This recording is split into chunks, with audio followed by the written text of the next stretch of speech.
الحمد لله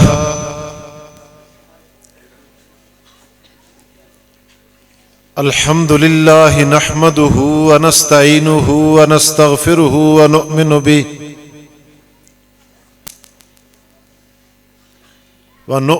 به ونتوكل عليه ونعوذ بالله من شرور أنفسنا ومن سيئات أعمالنا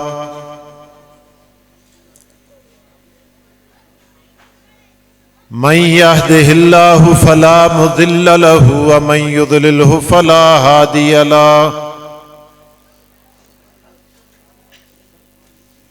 ونشهد أن لا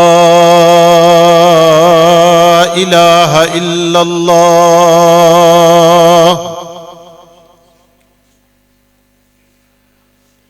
وحده لا شريك له ولا إله معه ولا نظير له ولا مثال له ولا مثل له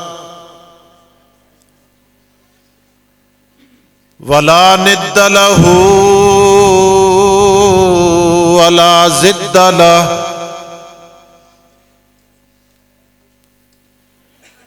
أما بعد فأعوذ بالله من الشيطان الرجيم بسم الله الرحمن الرحيم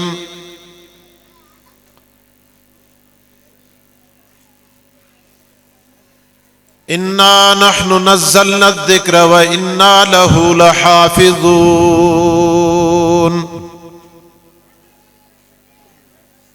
صدق الله العظيم وصدق رسوله النبي الكريم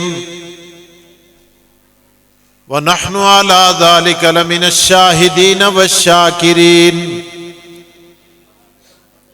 والحمد لله رب العالمين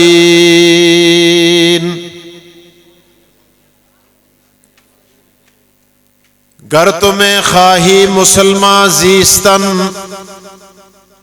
نیست ممکن جز بقرآن زیستن۔ نماز والا درود پاک بڑے پیار و محبت کے ساتھ پڑھ لیں۔ اللہم صلی علی محمد وعلی آل محمد کما صلیت علی ابراہیم وعلی آل ابراہیم انک حمید مجید۔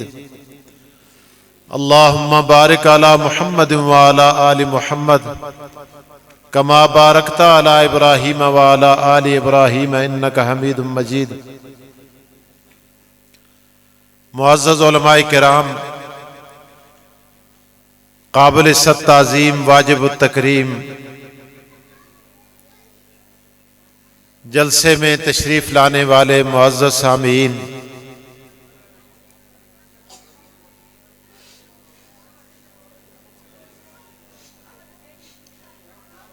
آپ کے اس مدرسے کے محتمم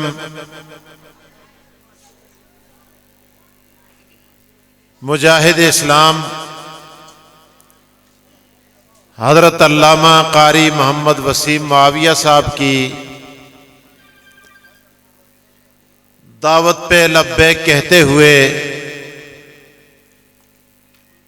یہاں حاضری کی سعادت حاصل کر رہا ہوں۔ بہت سارے خطابات آپ سن بھی چکے ہیں اور میرے بعد بھی علماء کرام آپ سے مخاطب ہوں گے۔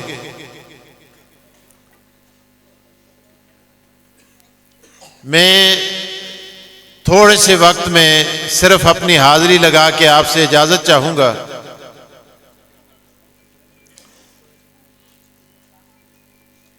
میں قاری صاحب کو مبارکباد دیتا ہوں کہ آپ کے ادارے میں یہاں بچوں نے آج قرآن کریم حفظ کیا ہے، جن کی دستار بندی غالباً ہو چکی ہے یا ہونے والی ہے۔ بہرحال بڑی سعادت کی بات ہے چند باتیں عرض کروں گا، آپ کی توجہ مجھے چاہیے۔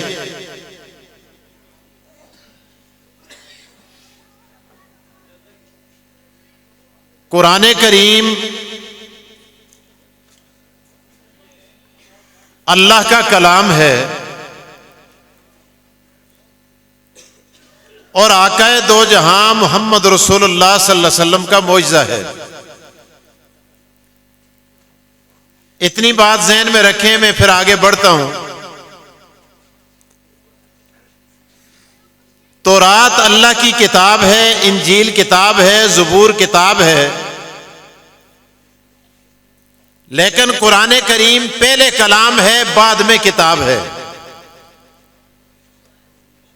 آپ جانتے ہیں، علماء سے سنتے رہتے ہیں، صرف ہر خطیب کا بیان کرنے کا انداز انوکھا ہوتا ہے۔ اب کلام کا مطلب کیا ہے کہ یہ اللہ تبارک و تعالی کے اندر سے نکلی ہوئی چیز ہے۔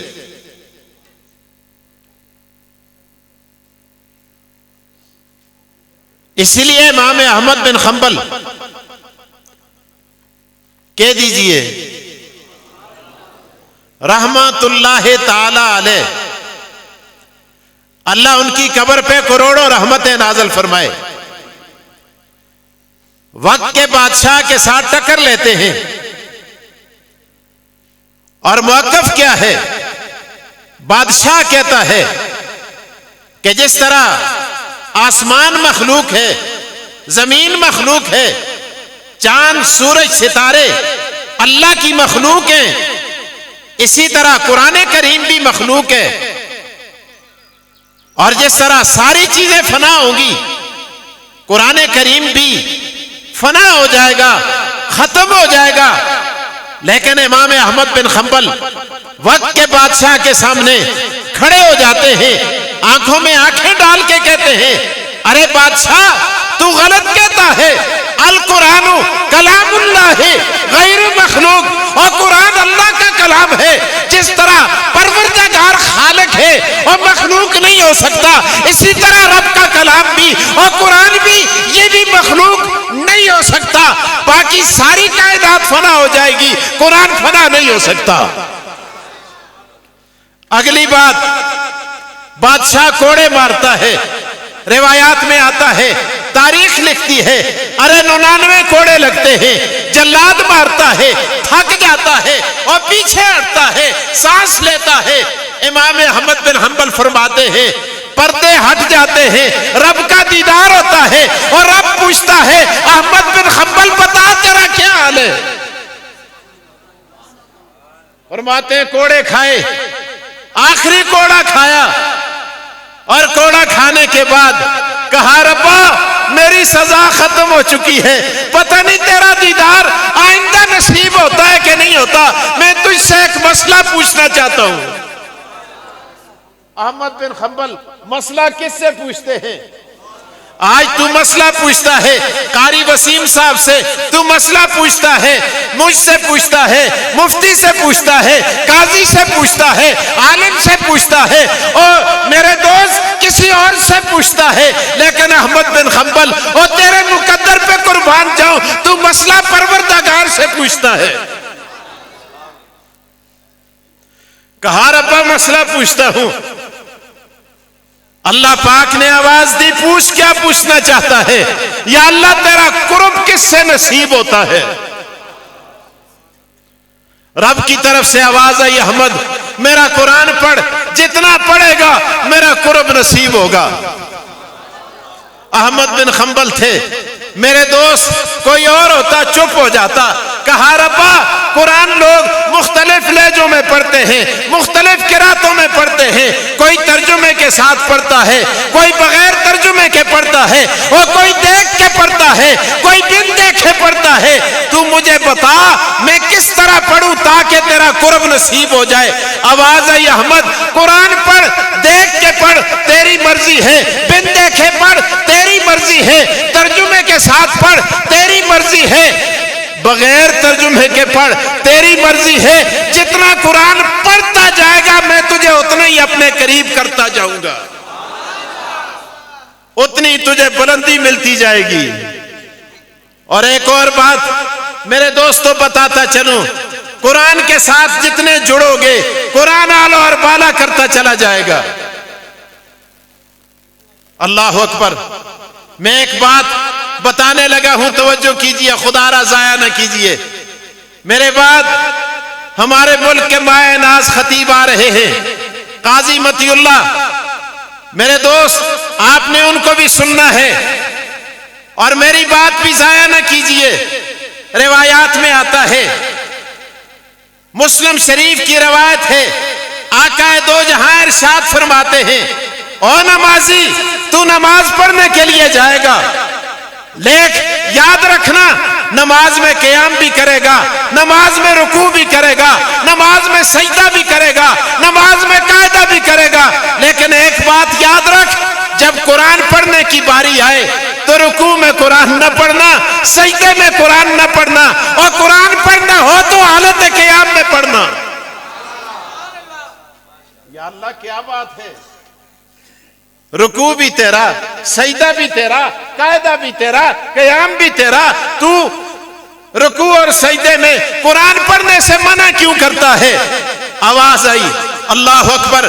محدثین نے لکھا ہے، ملا علی قاری لکھتے ہیں، عجیب بات ہے، عجیب بات ہے کہ سجدے میں اور رکوع میں قرآن پڑھنے سے اس لیے منع کیا جاتا ہے کہ جب انسان نماز پڑھتا ہے، نماز میں کھڑا ہوتا ہے، قرآن پڑھتا ہے، اللہ فرماتے ہیں تو قرآن اترتا ہے، تو قرآن کا ظرف ہوتا ہے، قرآن تیرے لیے مظروف ہوتا ہے۔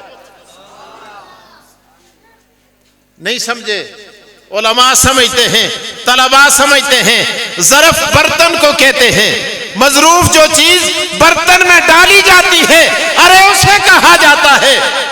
اللہ اکبر۔ اللہ کے رسول فرماتے ہیں تو قرآن کا برتن بن جاتا ہے اور قرآن وہ مظروف بن جاتا ہے جو برتن میں ڈالا جاتا ہے۔ اور قاعدہ یہ ہے، توجہ میری طرف، ہمیشہ مظروف ظرف کے تابع ہوتا ہے، جیسا ظرف ہوتا ہے ویسی شکل مظروف کی ہوتی ہے۔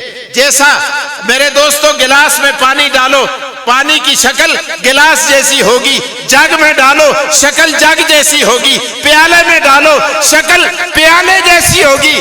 رب کہتے ہیں جب تو نماز کے لیے کھڑا ہوگا تو قرآن کے لیے ظرف بن جاتا ہے، تو جھکا ہوا ہوگا قرآن بھی جھکا ہوا ہوگا، ارے تو لیٹا ہوا ہوگا قرآن بھی لیٹا ہوا ہوگا۔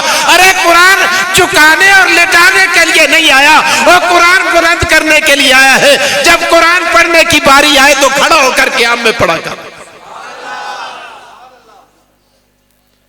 ایک اور بات بتاتا چلوں، میں قربان جاؤں امام اعظم ابو حنیفہ، اونچی آواز سے کہہ دو اللہ ان کی قبر پہ کروڑوں رحمتیں نازل فرمائے۔ جب اس حدیث سے گزر ہوتا ہے، علماء تشریف فرماتے ہیں کہ اللہ کے رسول فرماتے ہیں رکوع میں قرآن نہ پڑھ اس لیے کہ پستی کی علامت ہے، سجدے میں قرآن نہ پڑھ کہ سجدہ عاجزی کا نشان ہے، لہذا مقتدی ہونا، پیچھے کھڑا ہونا، امام کے ماتحت ہونا اور یہ بھی پستی کا نشان ہے، اور امام ہونا بلندی کی علامت ہے، لہذا امام قرات کرے مقتدی قرات سنے۔